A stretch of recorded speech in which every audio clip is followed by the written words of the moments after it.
Here are some examples for constructing confidence intervals for P, a population proportion.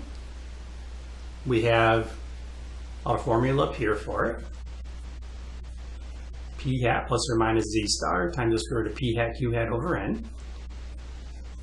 In number 1, a recent survey of 500 people, 300 said they believed that President Obama was a good president.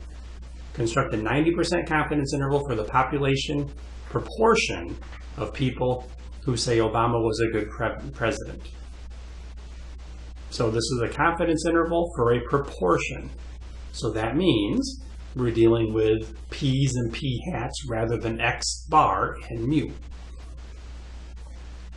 So the 90% confidence interval, we're going to take our best guess, P hat, which is coming from our sample, and then we need to find the Z star value for 90% confidence interval, and then substitute your P hat, Q hat, and N underneath the square root. Okay, so when you do that, our P hat value is 300 over 500, which is 0.6. And then our interval, again, it's the same as intervals we've done in the past, except now we have proportions, or we think of them as percentages rather than X bars that we're dealing with. Okay, so 0.6 plus or minus 1.645, which is your Z star value for 90% confidence. And just show you, I'm going to show you this real quick once. On your T distribution, if you look at a 90% confidence interval way at the bottom, you get 1.645.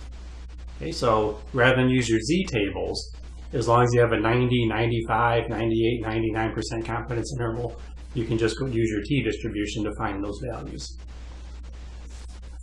Okay, so your 1.645 times the square root of P hat times Q hat, 0.6 times 0.4, over your sample size 500. Take the square root of that and multiply it by 1.645.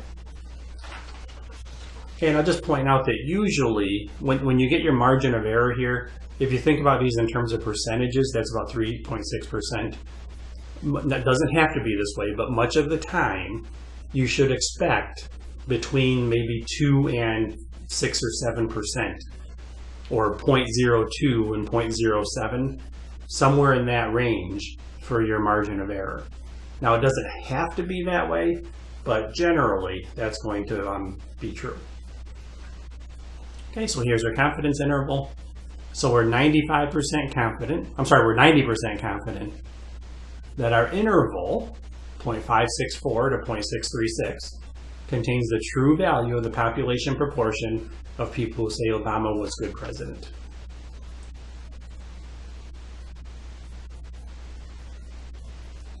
So that interval would support the majority of people that thought Obama was a good president. Okay, because it's higher than 50%, the whole interval. So that's another way to interpret that. Okay, the second example.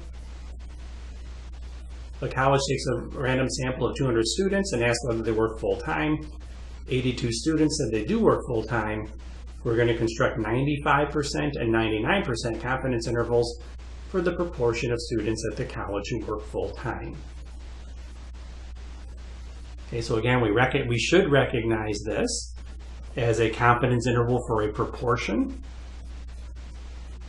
Okay, they're not asking you the mean number of hours they work per week. They're just saying we're looking for the proportion. Okay, think about that as percentage of students who work full time. Okay, so you take your best guess, okay, which is 82 out of 200, which is 0.41. And again, that works out perfectly. I didn't round that at all. And then add and subtract the 1.96, which comes from your 95% confidence interval. And then find the standard deviation of your sample proportions. And there's your interval. Okay, and then for the 99%, we should be thinking that this interval is going to be wider because we're more confident. So you have to allow more values in. And notice the only thing that changes is instead of 1.96, now we have 2.576 for the z-star value. Okay, so there's your interval between about 32% and about 50%.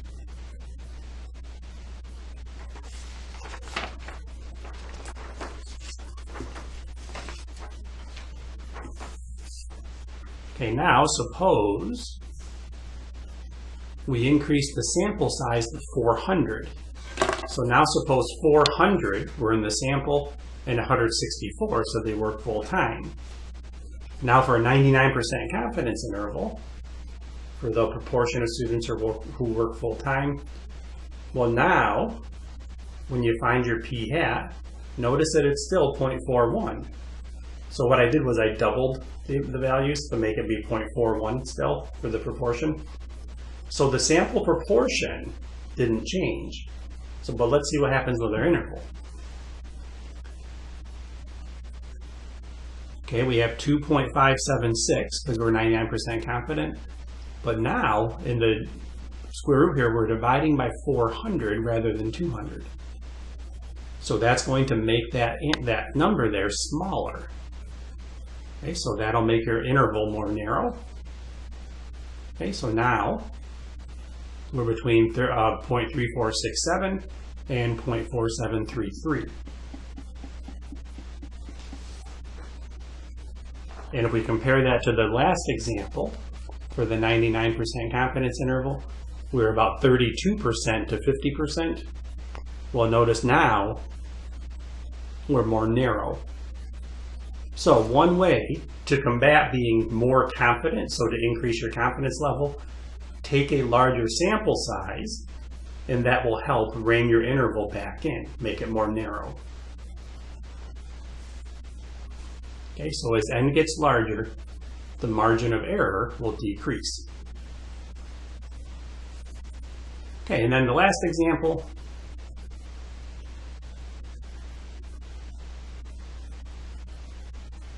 Okay, we have a poll of female and male Republicans asking whether they support a certain initiative. We're going to construct a 95% confidence interval for the proportion of all female Republicans who support the initiative. So we don't care about the males here. We only care about the proportion of female Republicans. Okay, so we need to find our sample proportion of female Republicans who support the initiative. That will be 52 out of the total females. So there's a total of 135. If you do 52 plus 60 plus 25 females, 52 of them said yes, they support the initiative. So that's about 0.3852 for the sample proportion. Now notice, I'm going to use the fractions because those are the more exact values. Especially when I do the calculation here on the right-hand side, you want to leave those as fractions. You have to convert 52 over 135 into a decimal at some point. So your margin of error is 0.0821. So you can go through on your calculator and do that. So your interval between 0.3031 is less than p is less than 0.467.